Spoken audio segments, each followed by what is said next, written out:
Hello बच्चों, मैं सिंह गुरमीत आपका हार्दिक स्वागत करता हूं राजस्थान सरकार और वेदांता के CSR इनिशिएटिव ई कक्षा में, जिसके टेक्निकल पार्टनर हैं मिशन ज्ञान। बच्चों, हम आज के वीडियो में रैखिक अवकल समीकरण को स्टडी करने वाले हैं। इंटरेस्टिंग टॉपिक है, बड़ा ही ईजी भी है और मोस्ट इम्पॉर्टेंट भी है। अब रैखिक अवकल समीकरण बेसिकली क्या होती है? ये एक ऐसी अवकल समीकरण होती है बच्चों जिसके अंदर अवकलज और आश्रित चर दोनों एक घात के होते हैं। जैसे मान लीजिए मैं एक आपके लिए क्वेश्चन ले रहा हूँ, dy/dx और साथ में ले लूँ cos x गुणा में y और इक्वल में कोई और फंक्शन ले लिया जाए log x।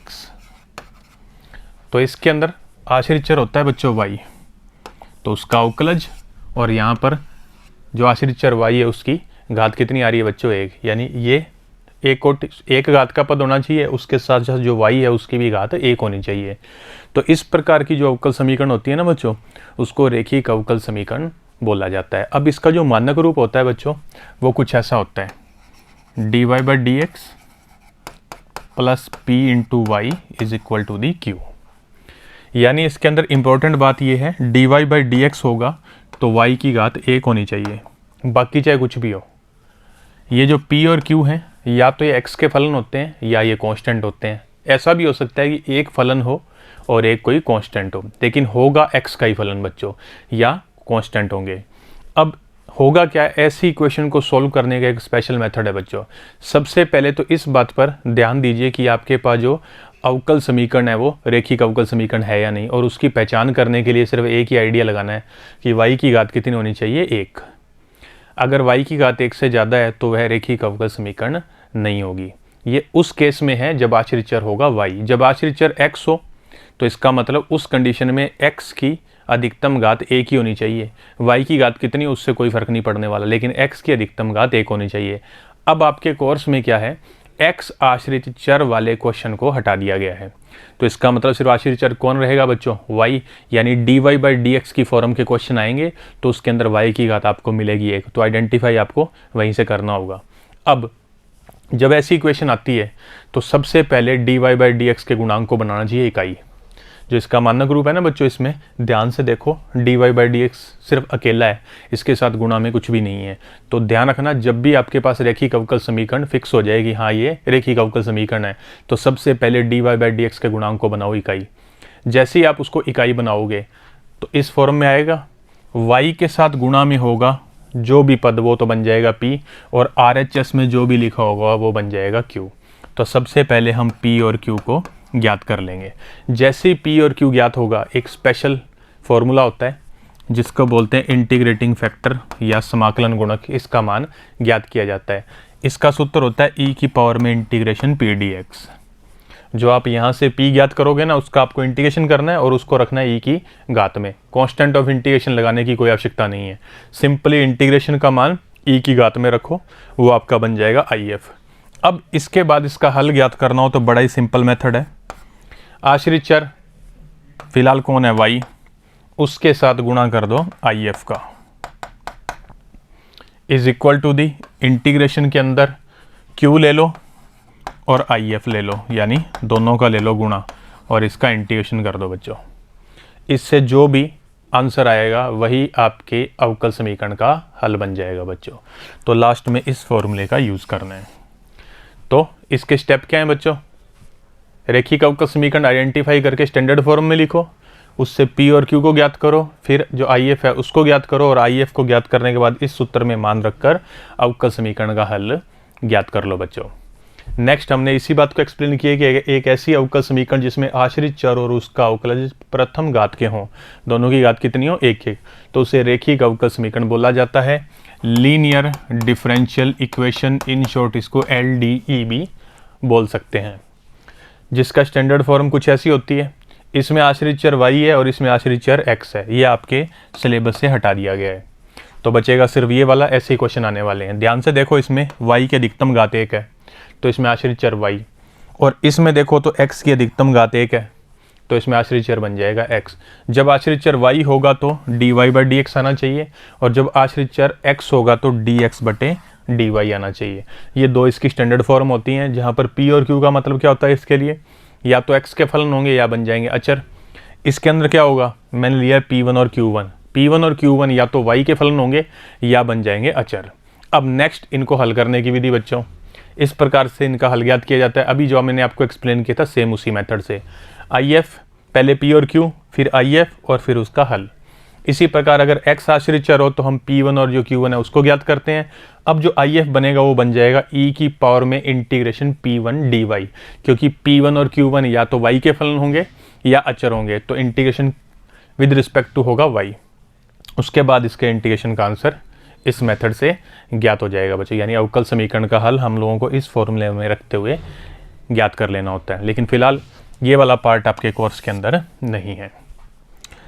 नेक्स्ट बच्चों, हम लोग इसके जो क्वेश्चन हैं बड़े ही इजी हैं, पहले जो इसके एग्जांपल्स हैं उनको अपने हल कर लेते हैं। तो हमारा जो नेक्स्ट पॉइंट है बच्चों वो है एक्सरसाइज 12.8 के एग्जांपल्स। हमारा फर्स्ट एग्जांपल है बच्चों,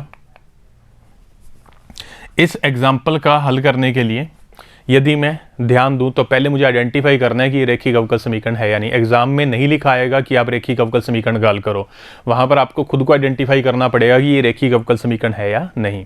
यहां पर यदि मैं ध्यान दूं तो x की उच्चतम घात बन रही है 2, वैसे भी आपके कोर्स में नहीं है जिसमें x आश्रित चर होता है, फिर भी हम लोगों को जांच करना आना चाहिए। यहाँ पर y की अधिकतम घात देखिए कितनी आ रही है 1, तो इसका मतलब इसमें आश्रित चर क्या होगा y, तो इसकी स्टैंडर्ड फॉर्म बनेगी dy/dx plus py is equal q। अब उस फॉर्म तक लेके आने के लिए मुझे dy/dx के गुणांक की आवश्यकता होती है इकाई, यहाँ पर वो है 1 माइनस एक्स स्क्वायर। तो सबसे पहले इसको स्टैंडर्ड फॉर्म में बदलने के लिए मैं 1 माइनस एक्स स्क्वायर का लगाता हूँ भाग, तो फर्स्ट स्टेप बन जाएगा dy/dx, सेकेंड स्टेप में माइनस एक्स, इसके साथ भाग लगा दूंगा 1 माइनस एक्स स्क्वायर का, गुणा में चल रहा है y, और इक्वल में जब 1 माइनस एक्स स्क्वायर का भाग लगेगा तो बन जाएगा 1/1 माइनस एक्स स्क्वायर। इसको नाम देंगे समीकरण नंबर 1 और इसके साथ में मेंशन करेंगे कि ये रेखिक अवकल समीकरण है। और जैसे ये रेखिक अवकल समीकरण होगी हम लोग p और q का मान ज्ञात करेंगे। यहाँ p का मतलब क्या होगा, y का गुणांक। y का गुणांक देखो बच्चों ये है सारा, ये तो बन जाएगा p, यानी माइनस एक्स बटे में 1 माइनस एक्स स्क्वायर। फिर ज्ञात करेंगे q, RHS में जो भी वैल्यू आ जाए मानक रूप में बदलने के बाद, स्टैंडर्ड फॉर्म में बदलने के बाद जो भी RHS में लिखा है वो बन जाएगा q, वो है 1/1 माइनस एक्स स्क्वायर बच्चों। इसको ओवरऑल नाम देता हूँ समीकरण नंबर 2। नेक्स्ट स्टेप बच्चों, समाकलन गुणक या IF को ज्ञात करना। तो हम ज्ञात करते हैं IF का सूत्र होता है बच्चों e की पावर में इंटीग्रेशन p dx। तो नेक्स्ट स्टेप में p का मान रख देता हूँ, ये रहा p का मान, माइनस एक्स बटे में 1 माइनस एक्स स्क्वायर। अब यहाँ पर जो इंटीग्रेशन है उस पर फोकस करना, लेकिन e को भूल मत जाना। बहुत बार बच्चे क्या करते हैं, e को भूल जाते हैं, सिर्फ इंटीग्रेशन को हल कर लेते हैं और उससे आंसर निकालने की कोशिश करते हैं, वहाँ पर बच्चों गलती हो जाएगी। अब इस इंटीग्रेशन को हल करने के लिए 1 मिनट के लिए e को छोड़ दो, नीचे का पूरा अवकलन ऊपर हो सकता था लेकिन 2 की कमी है, तो इसको आगे हल करने के लिए मैं e की घात में 2 से गुणा कर देता हूँ और 2 से भाग। तो यहाँ पर बनेगा 1/2 इंटीग्रेशन के अंदर माइनस 2x और 1 माइनस एक्स स्क्वायर dx बच्चों। नेक्स्ट स्टेप में ये e की घात में 1/2, अब नीचे का पूरा अवकलन ऊपर है तो ये बन जाएगा log 1 माइनस एक्स स्क्वायर। ये इंटीग्रेशन हो गया, कांस्टेंट ऑफ इंटीग्रेशन की कोई आवश्यकता नहीं है यहाँ। अब इस 1/2 को ऊपर शिफ्ट करो log के अंदर वाले फलन पर, तो बन जाएगा 1 माइनस एक्स स्क्वायर की घात 1/2। मोस्टली क्वेश्चन में ऐसा ही होगा, e की घात में मिलेगा log, और जैसे ही e की घात में log आता है बच्चों, यहाँ पर जो होता है बेस वो क्या होता है e, ये भी बेस e वाला है तो ये दोनों हट जाते हैं, बचेगा कौन, सिर्फ 1 माइनस एक्स स्क्वायर की पावर 1/2, और घात 1/2 का मतलब क्या होता है बच्चों, रूट। ये आ जाएगा IF का मान, और जैसे ही IF आए इसको नाम दे देंगे समीकरण नंबर 3। तो क्वेश्चन को एक बार फिर से नोट करते हैं, पहले मानक रूप तक लाएंगे, फिर P और Q का मान ज्ञात करेंगे, फिर P की सहायता से इंटीग्रेटिंग फैक्टर यानी IF का मान ज्ञात कर लेंगे। अब हल ज्ञात करने की विधि लास्ट में लिखेंगे बच्चों, इसलिए हल का सीधा सिस्टम बताया था y यानी आश्रित चर गुणा में इंटीग्रेटिंग फैक्टर, उसका मान कितना निकाला है 1 माइनस एक्स स्क्वायर का रूट। ये लो बच्चों, is equal to the integration के अंदर हम लिखते हैं q को, और जो q था उसका मान क्या था 1 अपॉन 1 माइनस एक्स स्क्वायर। तो इसके साथ लिखते हैं 1 अपॉन 1 माइनस एक्स स्क्वायर और फिर से गुणा किया जाता है इसी पद का जो हमने यहाँ लिखा है IF का, ये लो, और इसका इंटीग्रेशन हल किया जाता है जिससे हमारा फाइनल आंसर बन जाएगा। नेक्स्ट स्टेप में इनको कैंसिल करूँ तो ये बनेगा 1/1 माइनस एक्स स्क्वायर का रूट बच्चों, और ये dx, ये तो स्टैंडर्ड इंटीग्रेशन है जिसका आंसर बनता है साइन इनवर्स x। अब लगाएंगे कांस्टेंट ऑफ इंटीग्रेशन c, जिससे फाइनली बन जाएगा y into 1 minus X square का रूट, और बच्चों यही आपके क्वेश्चन का फाइनल आंसर बनेगा, यही उस अवकल समीकरण का हल बन जाएगा। तो स्टेप बड़े सिंपल हैं, आइडेंटिफाई करना है कि रेखिक अवकल समीकरण है या नहीं, उसके बाद p और q का मान ज्ञात करो, p और q से इंटीग्रेटिंग फैक्टर का मान ज्ञात कर लो, फिर इस फॉर्मूले में मान रखकर फाइनल आंसर पर आ जाओ। नेक्स्ट हमारा एग्जांपल बच्चों इसी के जैसा है। अब इसके अंदर भी फिर से ध्यान दूं तो y की अधिकतम घात 1 आ रही है, तो आश्रित चर क्या बन जाएगा बच्चों y। अब हमें इसको स्टैंडर्ड फॉर्म में बदलना है, और उसके लिए पहले जो dy/dx है उसका गुणांक बनाया जाता है इकाई, तो sec x का लगाता हूँ भाग। जैसे ही sec x का भाग दूंगा बच्चों, यहाँ पर आएगा dy/dx फर्स्ट स्टेप में, इसका भाग लगाऊंगा। जब sec का भाग लगाते हैं तो ऊपर आ क्या बन जाता है बच्चों, वो बन जाता है cos, तो यहाँ पर y के साथ आ जाएगा cos x, और वहाँ पर sin के साथ भी बन जाएगा cos x। अब RHS में एक ही स्टेप रखते हैं, फंक्शन ऑफ x सिर्फ, तो इस पद को उठा के इधर ले आते हैं। ये मैं मानक रूप में बदलने के लिए कर रहा हूँ बच्चों, dy/dx, इस पद को इधर लाऊं तो लिख देता हूँ minus cos x into Y is equal चल रहा है साइन x इंटू में cos x। अब ये रैखिक अवकल समीकरण का मानक रूप है बच्चों। जैसे ही मानक रूप में आ जाते हैं तो हम लोग p और q का मान ज्ञात करते हैं। p का मान y का गुणांक है माइनस cos x, तो p का मान minus cos x। q RHS में जो भी फंक्शन लिखा है वो बन जाता है q। ये लो बच्चों, इसको ओवरऑल नाम देते हैं समीकरण नंबर 2। नेक्स्ट स्टेप में हम लोग इंटीग्रेटिंग फैक्टर IF का मान ज्ञात करते हैं, जिसका सूत्र होता है e की पावर में इंटीग्रेशन p dx। तो e की पावर में इंटीग्रेशन p का मान है माइनस cos। अब cos का इंटीग्रेशन क्या बन जाता है बच्चों, साइन, बाहर माइनस है, ये जो माइनस है इसको यहाँ शिफ्ट कर दूंगा, तो ओवरऑल IF का मान बनने वाला है बच्चों e की पावर में integration minus sign x।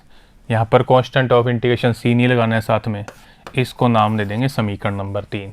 Last step बच्चों, हल लिखना होता है। हल का मतलब होता है y गुणा में ये वाला पद यानी IF इज इक्वल इंटीग्रेशन के अंदर आता है q का मान था sine x into cos x, और साथ में आ जाता है IF फिर से, और इसको हल करना है। इसको हल करते ही अवकल समीकरण का हल बन जाएगा। अब इसको हल करने के लिए यदि मैं ध्यान दूं तो जो साइन x है उसका अवकलन पड़ा है देखो यहाँ पर, तो इस क्वेश्चन को हल करने के लिए हम लोग साइन x को मान लेते हैं t, जिससे इसका अवकलन बन जाएगा cos x dx is equal to the dt।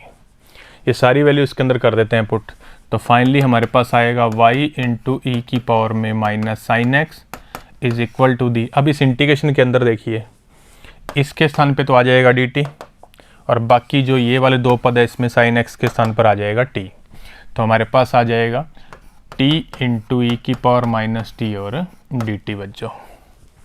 अब मोस्टली इस स्टेप पे आने के बाद आपको खंडशः समाकलन विधि की आवश्यकता होगी। उसके लिए हम लोग फर्स्ट और सेकंड फंक्शन का चुनाव करते हैं इलेट के बेसिस पर। इसमें आ रहा है t जो कि x के जैसे है, तो a e की पावर t वो e के जैसे, तो सीक्वेंस से चलें तो ये फर्स्ट फंक्शन बन जाएगा और ये सेकंड फंक्शन।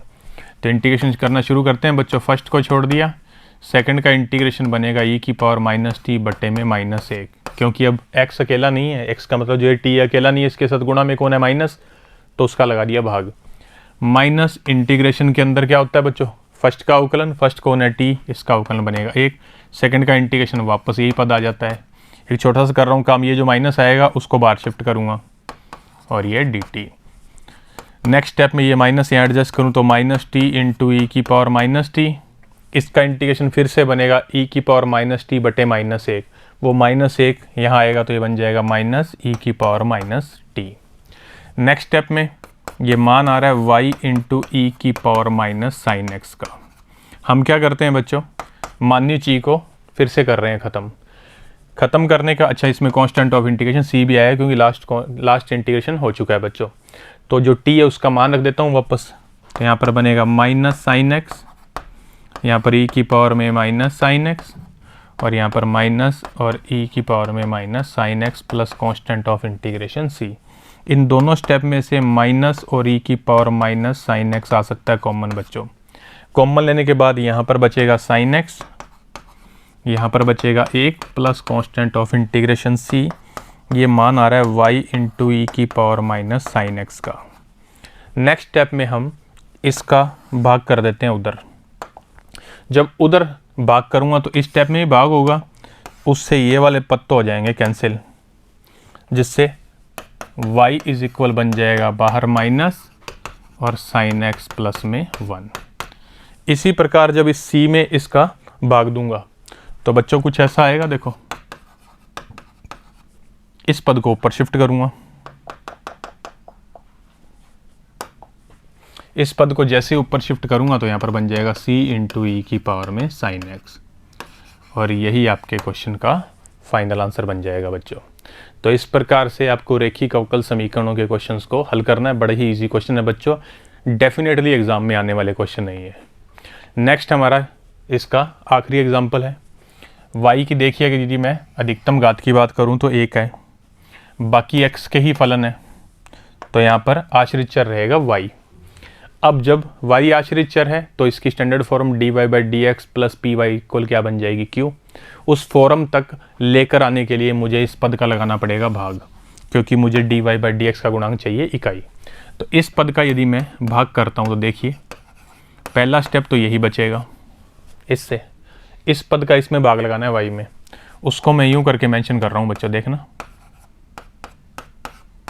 ये लो, और मल्टीप्लाई में है y, इक्वल में है 2 log x। जब इसके अंदर इसका भाग जाएगा तो log x से log x कैंसिल हो जाएगा, बचेगा सिर्फ 2 बटे में x। अब ये आपकी मानक रेखिक अवकल समीकरण बन गई बच्चों। इससे मैं p और q का मान ज्ञात कर लेता हूँ। सबसे पहले बात करता हूँ p की। p का मतलब y का गुणांक यानी ये वाला पद, इसको थोड़ा सा एडजस्ट करके लिख रहा हूँ, देखना यूं करके। हो सकता है बच्चों ऐसे, इससे if का मान ज्ञात करने में बड़ी आसानी रहेगी। q का मान कितना है, RHS वाली वैल्यू यानी 2 बटे x, नाम देता हूँ समीकरण नंबर 2। अब ज्ञात करता हूँ इंटीग्रेटिंग फैक्टर बच्चों, जो कि होता है e की पावर में इंटीग्रेशन और p dx। तो e की घात में इंटीग्रेशन का सिंबल, उसके अंदर रखा p को, p ये रहा बच्चों, ये लो। अब सिर्फ इंटीग्रेशन पे फोकस करो। तो इस फलन का अवकलन ऊपर है, तो इसका आंसर क्या बनेगा, e की घात में इंटीग्रेशन का आंसर आएगा log और नीचे वाला फलन, और वो कौन है बच्चों, log x। इससे e और log हो जाएंगे कैंसिल, बचेगा सिर्फ अंदर वाला फलन कौन, log x। तो इस आधार पर if का मान बन जाएगा log x, इसको नाम दूंगा समीकरण नंबर 3। अब लास्ट में लिखते हैं बच्चों हल।